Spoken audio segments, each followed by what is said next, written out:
और 400 मेरा कुनबा पार करेगा, तो फिर प्रधानमंत्री जी को चुनाव आयोग से डर किस बात का है? जब चुनाव आयोग में जो नियुक्तियां होनी होती है आयुक्तों की, उसके लिए जो संविधान पीठ सर्वोच्च न्यायालय ने एक निर्णय दिया और कहा कि इसमें प्रधानमंत्री हो, चयन समिति में एक विपक्ष का नेता हो और सर्वोच्च न्यायालय के मुख्य न्यायाधीश हो, ताकि एक बैलेंस हो।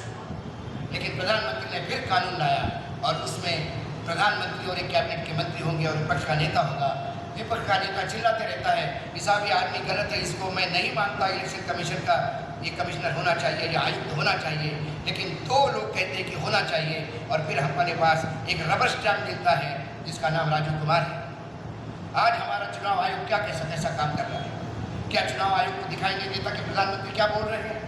क्या प्रधानमंत्री इस देश का ये बोलने के लिए उन्हें शर्म नहीं आनी चाहिए कि जो लोग घुसपैठी है और ज़्यादा बच्चा पैदा करते हैं, किसको प्रधानमंत्री इंगित करना चाहते हैं? किस हिंदू के गले का मंगलसूत्र उठा के वो देने की बात करते हैं? कौन सी जगह लिखा है? अरे मैं कहता हूँ डंके की चोट पे, इस देश का मैं एक नागरिक हूँ, मैं भी टैक्स देता हूँ, प्रधानमंत्री से ज़्यादा मैं भी इस देश का भ्रमण करता हूँ और मैं दावे के साथ कहता हूँ कि मुस्लिम लीग भी देश की सत्ता में बैठे तो भारत की 1 इंच जमीन कभी किसी को देगा नहीं और इस देश के कभी हिंदुओं का मंगलसूत्र मुसलमानों के घर जाएगा नहीं।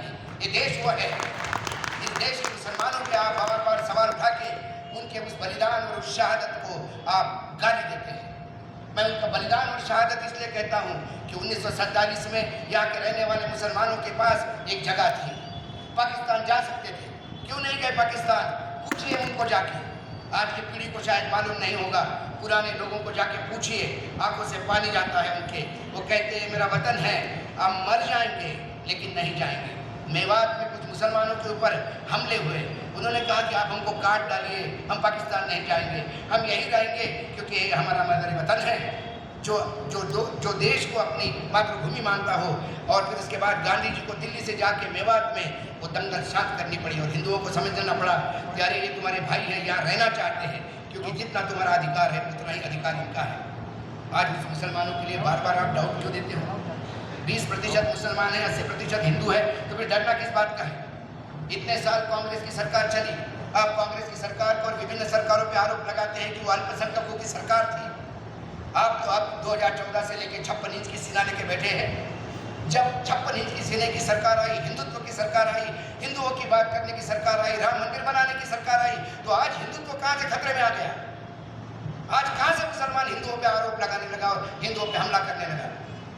सवाल खतरा हिंदुत्व का नहीं है मित्रों, खतरा इनकी कुर्सी को है, क्योंकि 80% हिंदू भी जानता है कि उनका हिंदुत्व इस हाफ चड्डी के हिंदुत्व से अलग है। उनका हिंदुत्व, मेरा हिंदुत्व मुझे परिभाषित करने का अधिकार है, मेरा हिंदू, मैं कैसा हिंदू हूँ ये बताने का किसी को अधिकार मैंने नहीं दिया। कोई पंडित मुझे नहीं बता सकता कि हिंदू ये ऐसा ही होना चाहिए। लेकिन फिर ये लोग तय करेंगे तो हिंदू कौन होगा? राम जन्मभूमि में 143 करोड़ का देश है, 40 करोड़ भी इस देश में ऐसे लोग होंगे कि जो अल्पसंख्यक होंगे, हिंदू नहीं होंगे। 100 करोड़ तो लोग हैं। क्या रामलला के प्राण प्रतिष्ठा में 100 करोड़ लोग पहुंच गए थे? 100 करोड़ में से गिने चुने कुछ चंद हजार लोग वहाँ पहुंचे। तो जो पहुंचे वो राम भक्त है, बाकी क्या राम देशवी है? क्या हम राम वहाँ गए नहीं इसका मतलब हम राम को गाली दे रहे हैं? हमारे राम हमारे सीने में बैठते हैं, हमारी सुबह राम राम से होती है और अंतिम संस्कार के टाइम पे राम नाम सत्य होके जाते हैं। ये मेरे राम हैं, मेरे राम केवट के साथ मिलते हैं, मेरे राम शबरी के पैर खाते हैं, मेरे राम सिंहासन पे बैठे हुए नहीं हैं। आज बाकी राम जिंदा हो, इनको तो राम का नाम लेने का अधिकार भी नहीं। राम एक वचनी थे, ये बहुवचनी है। इन्होंने 2014 से लेकर आज तक एक दिन बताइए कौन सी बात सच कही? मैं बार बार कहता हूँ कि सरकार मुंह खोलती है तो झूठ बोलने के लिए, और झूठ बोलने की एक परिसीमा होती है, उसका भी एक लिमिट होता है।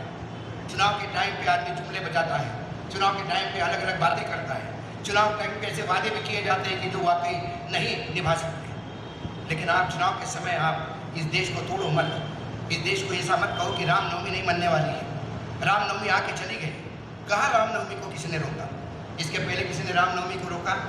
मैं उस सोसाइटी से आता हूँ, उपकार सोसाइटी में मैं रहता हूँ। मेरे सामने वाला परिवार जो है वो बेग परिवार है लखनऊ का, और हर रामलीला में उनको दोनों बेटे राम और लक्ष्मण बन के रथ में घुमा करते थे और पूरी दुनिया उनकी आरती उतारती थी, उनको हार पहनाते थे। रामनवमी के दिन जो झांकी निकलती है उसमें वो मुसलमान के 2 लड़के राम और लक्ष्मण बनते थे, क्योंकि किसी ने तो तब नहीं पूछा कि मुसलमान वहाँ क्यों काम कर रहा है, किसी ने नहीं पूछा।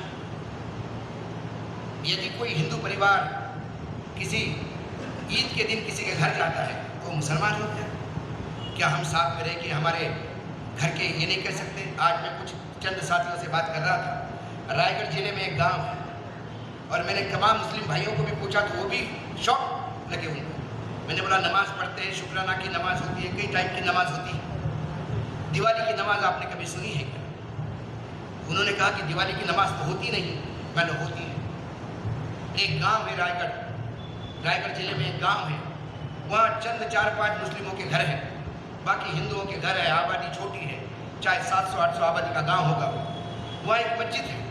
हर लक्ष्मी पूजन के दिन लक्ष्मी पूजा होने के बाद लोग पटाखे नहीं चलाते, पूरा गांव मस्जिद के सामने आके खड़ा हो जाता है। तब वो जो 4-5 परिवार हैं मस्जिद के, वो अंदर बैठ के अजान होती है और वो वहाँ नमाज पढ़ते हैं, दिवाली का नमाज कहते हैं उसको। और उस नमाज के बाद वो लोग मस्जिद के बाहर आते हैं, फिर पटाखे फूटना शुरू हो जाते हैं और फिर एक दूसरे को बधाई दी जाती है। ये मेरा हिंदुस्तान है। कैराना की बात करते हैं, कैराना में बोले मिनी पाकिस्तान बन गया, कैराना से हिंदू पलायन करने गए। याद कीजिए 2022 का चुनाव उत्तर प्रदेश का, हमारे देश के गृह मंत्री ने प्रचार की शुरुआत कैराना से की और घर घर जाके वो पैम्पलेट बांट रहे थे और बोल रहे थे कि हम तुम्हारे साथ हैं, पलायन करने की ज़रूरत नहीं है। मैंने सोचा कि कैराना की बात हम सब किसी को फ़ोन करके पूछते हैं, कैराना जाना पड़ेगा। मैं गया, 2 दिन कैराना रहा और उसके बाद जो मैंने देखा मेरी आंखें खुल गई। ये बात जनता के सामने लानी है। कैराना का पलायन तो आपके 10 चैनल आपको दे देंगे, सुबह से शाम तक अखबार लिख देंगे इस चैनल और अखबारों के लिए, क्योंकि उनके लिए अब पत्रकारिता व्यापार हो गया है। छोड़ दीजिए पढ़ना और देखना। यदि आपको सही चीज़ें देखनी है तो आज भी सोशल मीडिया में कुछ लोग हैं जो आज भी तुम्हारे तक बातें लाते हैं।